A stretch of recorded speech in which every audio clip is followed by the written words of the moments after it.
Hello, everyone, and welcome into Indiana Basketball Postgame Show brought to you by Hard Truth here at the Mobile Hard Truth Distilling Company Studios at Simon Scott Assembly Hall. And we are joined by a very special guest, someone who used to fill it up at the hall. And that is, I'm Nick Zeisloft. Nick, thank you so much for taking time out of your Saturday to be with us today, man. No, appreciate you reaching out. It's been a while since we connected, so looking forward to it. Absolutely. Always fun having you on. It's been a while, too long, as a matter of fact. I love talking to former players. I try to learn as much as I can because there's nobody that knows more than you guys. You've been through the battles, through the wars, and the ups and downs, and no one knows it like you do. No, certainly. I mean, yeah, seeing the game today was, brings you back all the time. And anytime you're watching the game in assembly, to all the good and bad moments, and you see it happening out there live. And, glad you're not doing it anymore because the body might not be able to handle it like those guys are. But, it's fun to watch them go through the experience of this season. It's funny you say that, but I watched the Jake Paul Mike Tyson fight, and we were all wondering what was this going to be like. Because even after watching it, I'm still you could not pay me to get in the ring with that dude. Even at 58, I don't care. But you could tell time had taken its toll. He was just tired. He couldn't carry that. And so it just shows you how when these athletes are at the zenith, there is just a gigantic difference. And man, that window is not always very big, but that just I took that away from that here he is, and I give him a ton of credit. He could have sat down, he could have bailed after 3 rounds or something, but nope, he went through it, man. And big props to the Iron Mike for doing that. And it was a spectacle, but must have been entertaining. 72,000 people at the Jerry World. No, certainly. And I always, live by the if you don't use it, you lose it mentality. So I try to, stay in shape on the court as much as I can so I can at least get up and down some. But the speed at which these guys, these Hoosiers are getting up and down, it tires me out just watching. Did you just get married? No, I've been married for about 2 years now, over 2 years. It was August 2022. 5 Left must have heard you talking about it, and he was wishing you happy nuptials. I'm like, did I miss something? I thought he was already there. But hello to everyone listening, wherever and however you're listening. Appreciate you. If you're on YouTube with us, then you might as well hit the subscribe button. But and then join us during the week on all of our affiliate radio stations as well. Indiana, Nick, gets a really nice win today. South Carolina wasn't thought of, too terribly highly coming in, but I said to you in the break, and I sent a tweet out to this, Indiana played as well as I've seen them play in a while. They started the game well. They shot the ball well. The 3-point shots were falling. They were ruling the paint against South Carolina, although that was not the bigger part of their game today. They weren't turning the ball over. They were getting scoring from different guys, whether it was Mackenzie Mpako, Miles Rice, and even Kanan Carlisle had his first double-figure game in an IU uniform. So it blew me away on how well they were playing, but they could not pull away from this South Carolina team, and they could never really put them away. But this game was, and it was never felt in doubt. Mm-hmm. No, I completely agree with that. It seemed like it was always going to stay at that 10-point margin. I would say the good thing is, when it got to 8 or 9, it never got to 6 or 7. It's something, it's a great, achievement this early in the season, only 3 games in to do so, especially when you're, up 18 at some points, to make sure that it doesn't falter into a possession or 2 game. But yeah, you would like to see, the killer instinct come through, especially in Assembly Hall, because that killer instinct can only just translate and will be needed that much more this season on the road and in neutral site games. They're cracking on me in the comment section saying I've got the something about Mary look going. Anytime my hair is so thin that anytime somebody sneezes in the upper decks, it blows my hair out of whack. That's why you got to go hat, man. I'm not showing my craziness right now. Rookie move, man. Rookie moves. You would think that I would know better. Nick Zeisloft with us here on the Indiana Postgame show today. Todd Leary was not feeling well, so we appreciate Nick, period, but especially with Todd being out. And both of you guys were shooters, man. I always have shooters on, which is awesome. And we got to see that today, Nick, and that's something we have not seen a lot of from Indiana in a while. I mean, a few years where a team really shot the ball this well. They looked confident. And it started from the beginning, and it didn't stop, especially with Miles Rice. He had a terrific game, 23 points on the day, 7 of 10 overall from the field, 3 of 4 from behind the three-point line. He was perfect at the free throw line at 6 of 6. And so he had his best day as a Hoosier without question. No, for sure. And I looked briefly. I think the stat line was something like 8 of 17, 8 of 18, around that, mark from three today, which is, a great percentage. You're shooting a good amount of threes, not, some of these 30, 40 attempt, games that you're starting to see creep in.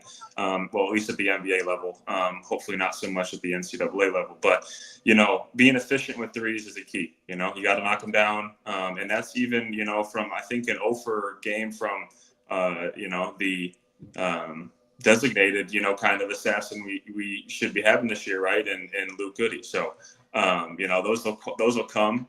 So to have a 40% shooting night without, input from him yet, which will come, right? Like I said, it's a good start. Nick, you look younger, man. This is not even fair. I'm sitting here looking at you going, damn it, he looks like he's 22. Running up on 32. I wish. Man, you guys are killing me. And Indiana's defense today on the three-point shooting, I don't know, do we give credit to Indiana or South Carolina bad shooting, because they did not shoot the three well. The first half they were a lot better, but they had 7 made threes in the first half. In the second half, the Indiana allowed 1 made 3 by South Carolina. That is huge if that is something that they can carry forward, because that will win ball games in the college game for you today. Certainly. And I mean, some were missed shots from what I saw today, but others were forced, missed shots, right? So the more you can take away that 3-point line from the good shooters, the better. So yeah, 7.5 is something you never want to give up. At all. But, it's the third game of the season. They're going to learn to defend that 3-point line so that doesn't happen again, I'm sure. What did you see today from this team? Because this is so different, even though you were in school now with the transfer portal, all these new pieces on this team that have come from all over, Rice and Carlisle and Ballo and Goody, all coming in from previous schools in here right now and becoming a part of what's going on.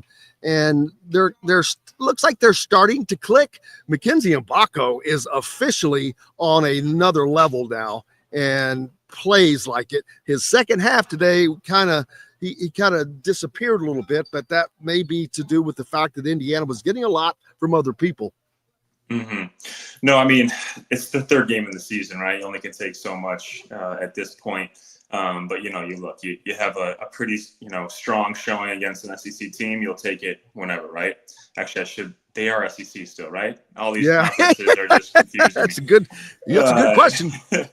But no, I mean, like I said earlier, like they answered the call defensively whenever the score got within, a single digit lead, right? And they bumped it out several times to that upper teens, score, which is, you want to see that, again, especially in Assembly Hall.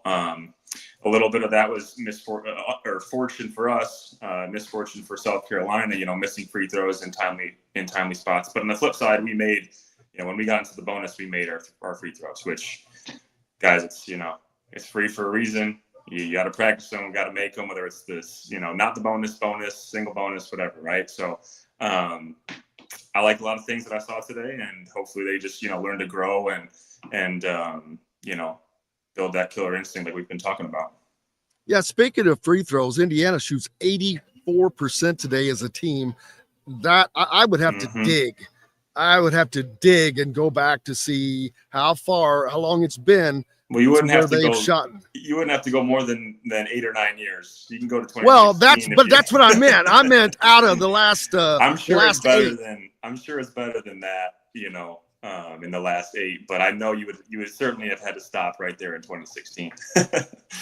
That's no doubt about that, and that's where we were accustomed to that, because that had carried on. It had always been a point of emphasis for Indiana, and that never stopped. There was always great shooters. You were a part of that kept moving forward, and then something happened, and the shooting had kind of disappeared. But hopefully for Indiana fans, they're seeing that again. But there are several guys. I mean, Miles Wright, 6 for 6. Renew, 4 of 5. Mbako, 6 of 7. Galloway, 6 of 6. Mm-hmm. That's you'll take that all day, every day, and twice on Sunday. Certainly, and even when they, tried to foul ball at the end, like he made him, he knocked him in, nothing but net too. So those are the times, you got to make them count, and make them pay. And that's as much that goes into finishing a game as anything. And Kanan Carlisle, he has one of these new pieces I mentioned, come in from Stanford, and has not really had an offensive game yet this season. And now, third game in, he hits double figures for the first time, 12 points. A nice balanced half, 7 points first half, 5 in the second half. His shooting was pretty moderate and right along where you need to get from him. But he's a guy that can score. In the presser, there was a question that popped up about a game between Stanford and Washington State last year, in which Rice and Carlisle played against each other, and Rice scored 35 and Carlisle scored 31.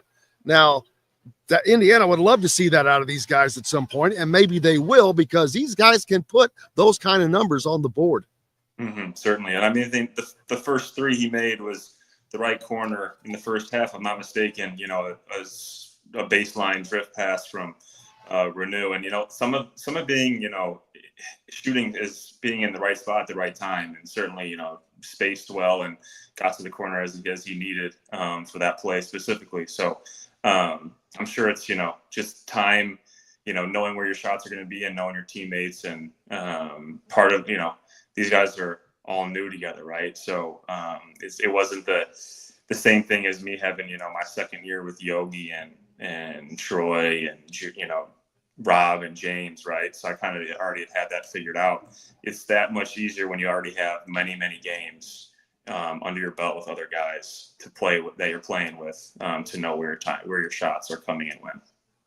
How important do you think, and I know you're having to formulate this opinion from completely outside of the situation, but you've got Trey Galloway, who has been a part of this program, and it's kind of a central point for all, the new guys and the other guys. He's kind of a central figure, and I think he is in the best role that he could be in right now for Indiana. He's coming off the bench as a 6th man, but he's also kind of a modulator. It's just like he modulates things when he's out there, and he's really, his game has really picked up, and his contributions are seen more this year, I think.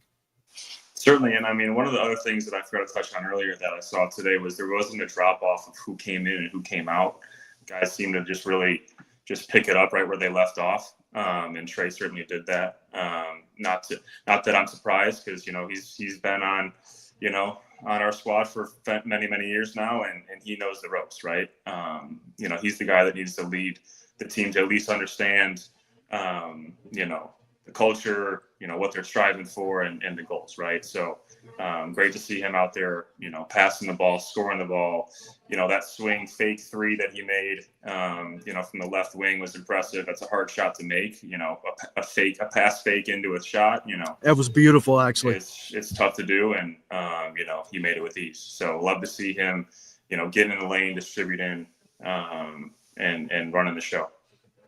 Yeah, he ended up playing 22 minutes today, and he gets in double figures. Actually, Indiana ended up getting 5 guys in double figures. They snuck one in with Trey Galloway adding 11 points.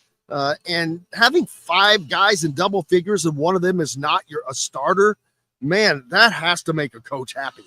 Mm-hmm. bench productivity is key. You can't just have 5 guys out there. It needs 6, 7, 8, right? Even 9 or 10.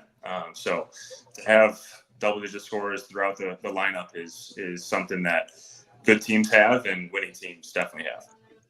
Well, today they only get 15 bench points, and 11 of them come from Trey. So, and they did not have as much of a rotation. They didn't go as deep into the rotation today as either. So we're already seeing that when this game, like I said, it was never seemed in doubt, but it was always within reach. So they only played 1, 2, 3, 4, 5, 6, 7, 8 guys today, which that's probably going to be an in-season rotation or close to it, I would imagine.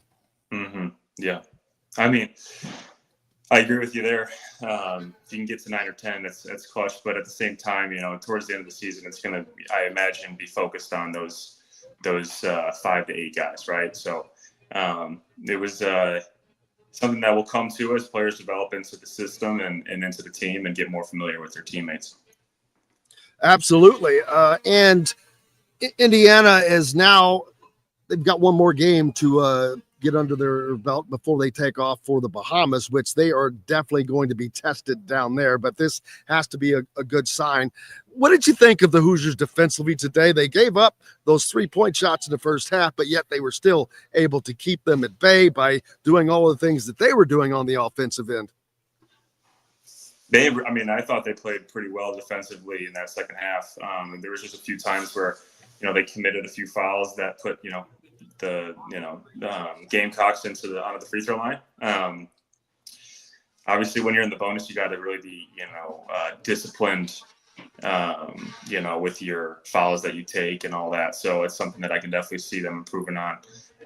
Because especially there were times where South Carolina didn't look like they were going to be able to score unless we put them on the free throw line. And that helps finish games as well, making them earn it the hard way versus giving it to them at the free throw line. And now we go for it. You got Umar Ballo, who he is a different piece to this puzzle that they have, because everyone else they're playing multiple roles, and Umar is Umar. He's playing the post, and that's what he's going to do. Can a team that has so many pieces, that has so much variety, but then you've got Umar keeping that mix, and that has to be difficult to get an offense running in sync. I think Malik and him are just going to continue to grow. There were a few moments where they didn't seem on the same page with passes in the post and on the interior, but that's going to come with time.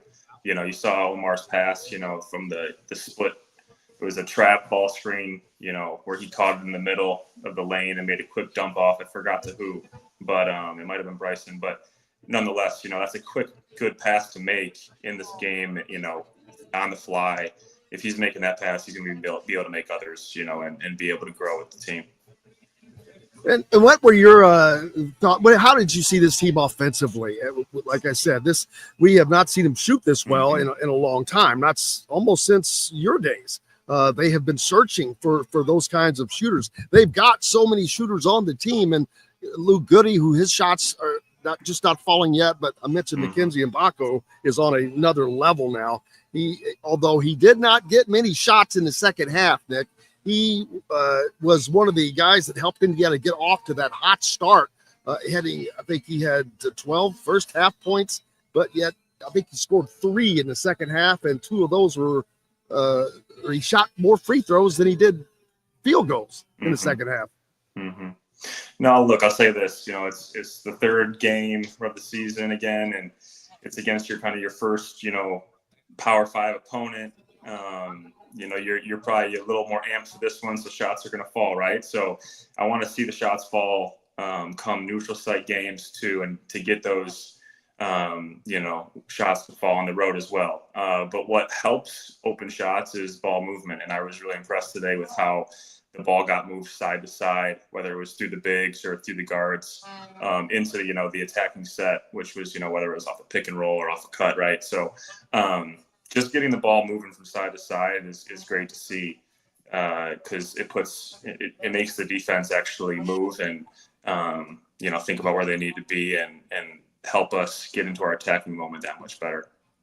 Woody actually said in the presser that he wasn't completely happy with the offense, that he had liked to have seen it better. And, but the players took it the right way, especially Miles Rice. He said, well, that's probably on me. And he's probably talking more about, daggone it.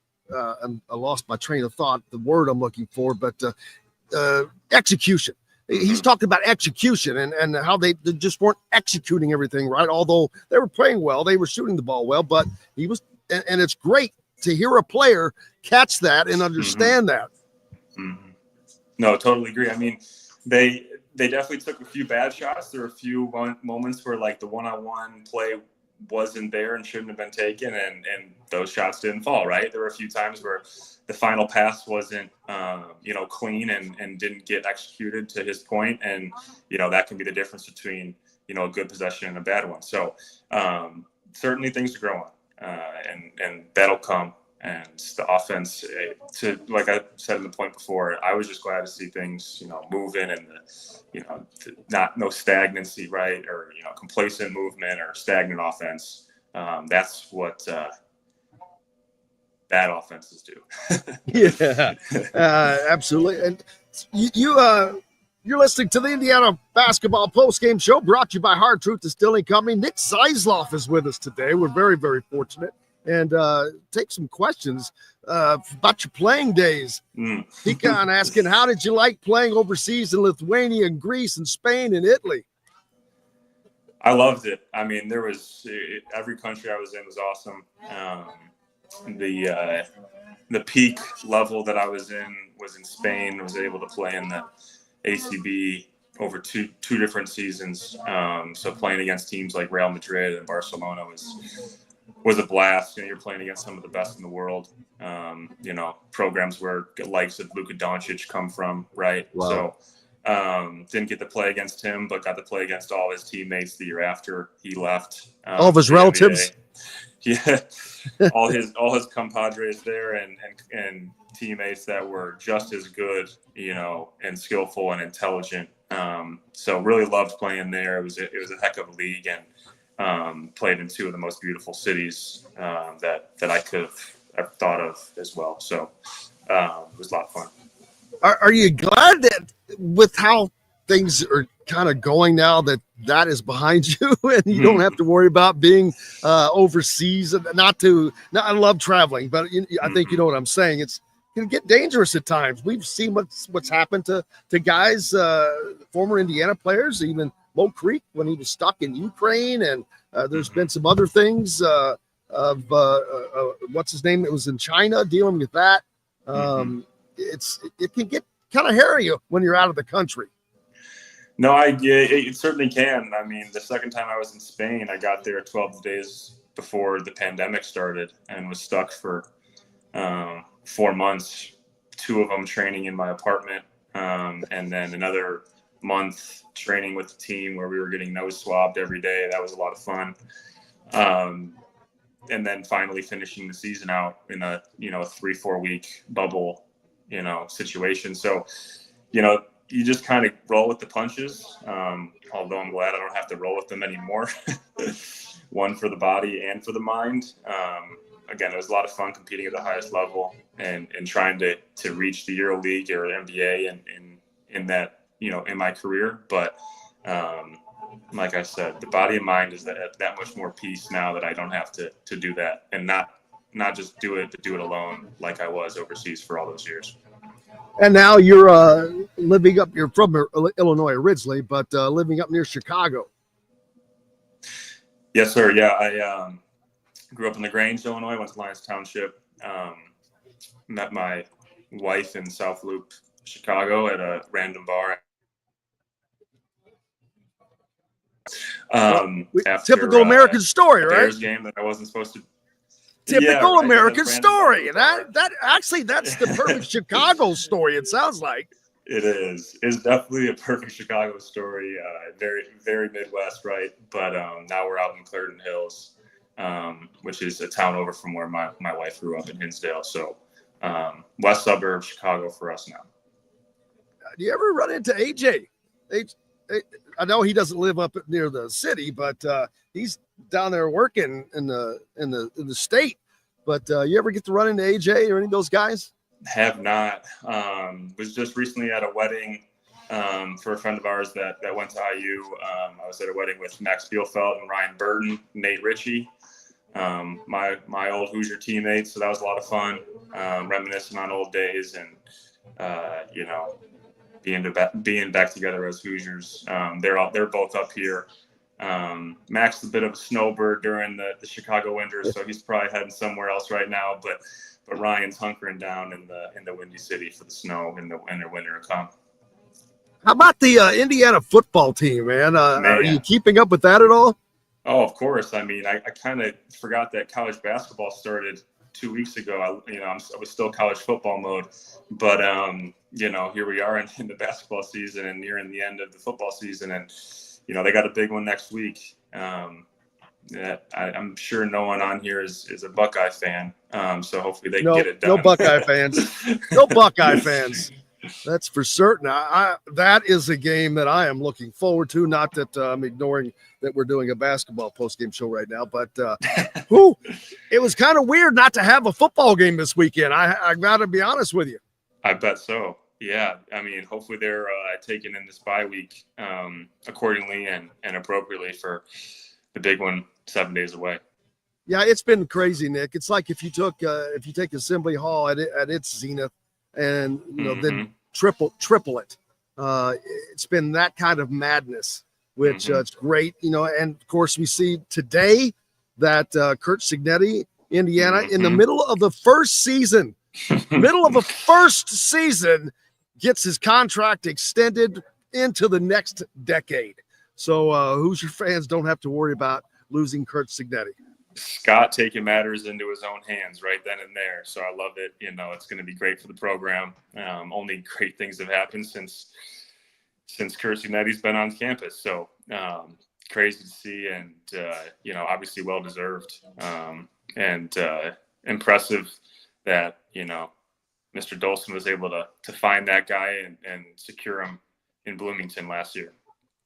Absolutely. Getting back to this game, Indiana wins it, of course. The final, what they scored 80 points. They almost scored 90 points. 87 to I can't get my screen open back there. 71. They did I thought they did a good job of scoring the ball and hitting. Like I said earlier, they were hitting 3-point shots. They end the game hitting still in the 40% range. That has been back in your era since they've done that. Free throws has been how can free throws become such a problem like they had been? Obviously, they've kind of, I don't want to, knock on wood that they've eradicated that, but it was not just a season. This was multiple seasons where they literally just could not hit free throws. It's mental. At the most part, in my opinion, you really got to just put pressure on yourself, whether that's, through practice or, coaches putting pressure on players to finish practice, making free throws. I made a drill of my own that I had to finish my own shooting workouts with 5 swishes in a row. I know if I'm doing that, I'm going to make free throws in pressure moments. So I just hope that, guys are doing similar, there's not one shoe to fit every, not one size fits all, right? So just putting yourself in pressure moments and thinking about them beforehand, can only go that much further when it comes to free throw making. And it's a big part of the game. You can't go 60 or 50% from the free throw line in a 2-3 possession game. That's the difference between a win and a loss. Absolutely, and we've seen last year they didn't make the tournament, and before that, they got in, but they have not been this dominant type program like they have been. But there's been little things like that have been adding to that, and like you say, you've got to be hitting on all cylinders. You've got to do virtually everything right, or you're going to get beat because your opponent is working to expose you in every one of those areas. So, but Indiana, hopefully getting that put together. What do you think of the makeup of this team? I'm just asking out of curiosity. Like I said earlier, they've got all these different new pieces. You got McKenzie Apako, who is, man, he is not only has he improved his game up to another level, but he is really taking the ball to the hole, Nick. And that was not something he did before. He's rebounding. He's knocking the 3-pointers down, which we knew he could do that. But he has just really added different elements to his game. Mm-hmm. I mean, the makeup of the team has been strong, in my opinion. But not being in the locker room, obviously, I can only say so much. And you see, from the guard level to the wings to the bigs that there's talent and there's skill, and that's going to only improve. I like where we're at right now, but I'm sure there's immense improvement and development needs to occur over these next 3-4 months as we near March. So one game at a time, hopefully for them. And I think, seeing the guards and the bigs mold today is a good first step. This was an 8-point game with just over less than 2 minutes to go. And Indiana goes on an 8-0 run and it ends up winning by 16. But before that game had stayed close. But you've got to hand it to Indiana. I said that this game was never felt in doubt, but they couldn't put them away. But they also never let them get to them. They never let them get up into their grill and really put the pressure on. They kept them just far enough away, it seems like. Yeah, I mean, it was always a 3-possession game at minimum, which is something you like to see, that they put their foot down whenever it did get to that point.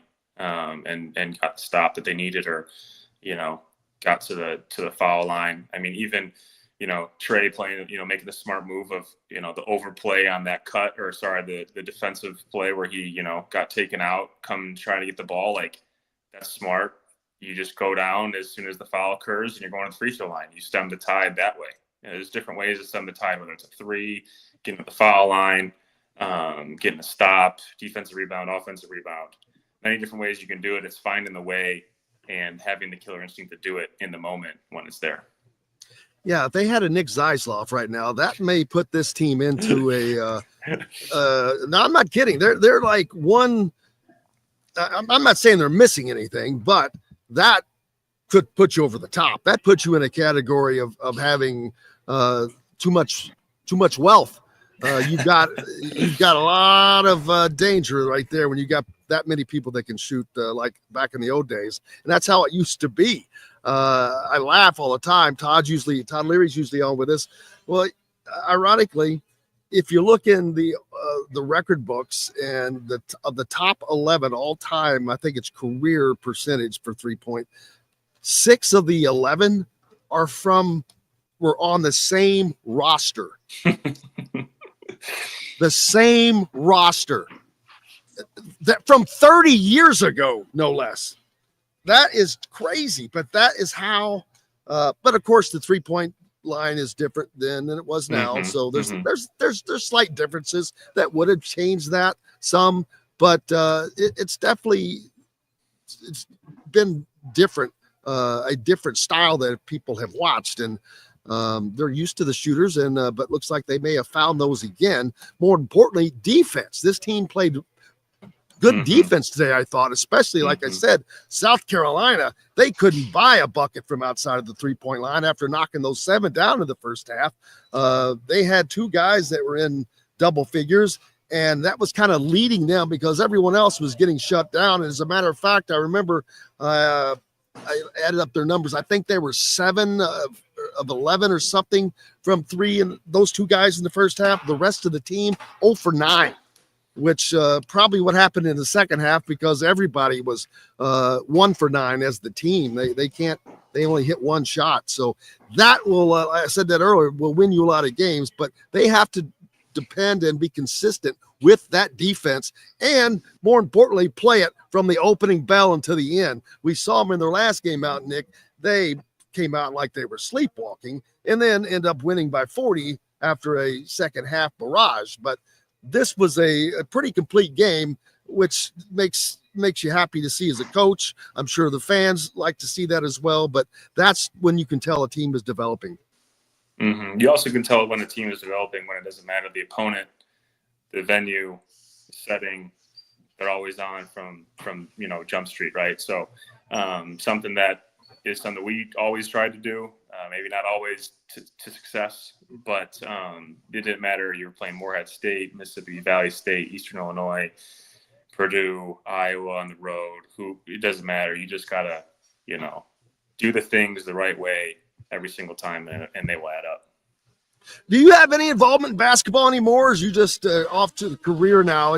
You're far enough past that to where just no more YMCA leagues, not tearing any knees up or doing anything like that? Just trying to stay healthy. I'm trying to, train a few younger generation guys, high school, maybe even, I wouldn't say pre-high school. What is that? Middle school, excuse me. Guys here and there, that are in the Western suburbs that want to improve their game, right? So love getting around the game in that aspect, and fun to see and hopefully develop some good local talent here for our, local high schools. Todd Leary's got something called myjumpshot.com. You guys are going to have to collaborate. Definitely. That's that's the only thing I can teach. I guarantee you he would love that. He loves doing that. He's good at it, but he's good at this as well. But he's good at that. But it takes people like you, like Todd, like Pat Graham, those guys that have been through it, and they've been through the wars, and they're just good. You guys were just good. It was certainly fun to watch you when you were playing back in the day. And some of the guys were back. Thomas Bryant is in the house today. Did you see that? I did. He brought his fellow teammates with. Nice, great showing. Great seeing him back in Bloomington. A guy that just got better from day one on campus and was such a pivotal part to our success that, year in 2015, 2016. Well-deserved seeing what he's doing in the NBA now. Heck of a player and competitor and does things the right way on top of all that. So love to see him back in Bloomington. It's been a while since we've all got back together, so we need a reunion here soon, to say the least. Absolutely. I would make sure you let me know when that happens. But it was great to see him because it's been a long time since he's been able to get back because of playing in the NBA. And he got a decade in now, 9 years or something? I'd hope not, because no, it'd be 15, 16. So when did he get? I graduated 8 years ago, but that would make me feel old. But no, he's probably 5 to 7 because he left the year after. Yeah, probably 6 or 7. Good run, baby. He's got the pension. He's doing well. Yeah, absolutely. Well, he's also on the Heat with Khalil Ware, another former Hoosier who was playing in this building last year, who was also here today. Yeah, another program that just the Heat that develops young talent and you can really find a good career out of that, right? So constant improvement and a winning and good culture, that bodes success on the court and off the court, in the long term. Absolutely. Well, Nick, I cannot thank you enough for joining us on the Hard Truth Distilling Company Indiana Basketball Postgame Show.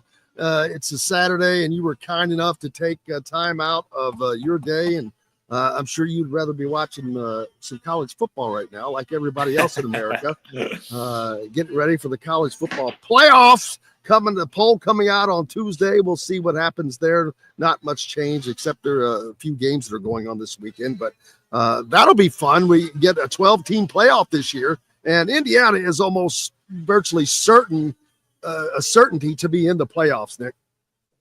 I know. It's something that didn't expect to hear in a while. You and a lot of other people this season, right? So going to be interesting how the committee does the 12 team this year. These rankings have been a little interesting, to say the least so far. Fluctuations have been huge over the last few weeks, so I'm sure there will be more as we near the end. But fingers crossed for the Hoosiers and one step at a time. Let's get it done next weekend. Absolutely. Nick Zeisloft, so kind to join us on the Indiana Basketball Postgame Show, brought to you by Hard Truth Distilling Company. Make sure you stop by and visit Hard Truth in Nashville, Indiana, in beautiful Brown County, and visit the liquor store, if not, and just pick up some spirits. They've got the good stuff. I'll have to get you some of that, Nick. You would enjoy it. Have to get some of the toasted coconut rum or the cinnamon vodka for the wife. She would love that. Good stuff. Send it on up, or I'll come on down and get it. Hey, well, next time you're coming into a game, I guarantee you get you taken care of. That's a fact. That sounds good. Nick Zeisloft, thank you, sir. That's going to wrap it up for us here from Simon Scott Assembly Hall. I'm Jim Coyle. I will be back on Monday with a regular radio show, Indiana Sports Beat Radio. Hopefully you can join us then. And until then, I will see you on the radio. Take it easy. Thanks, Jim.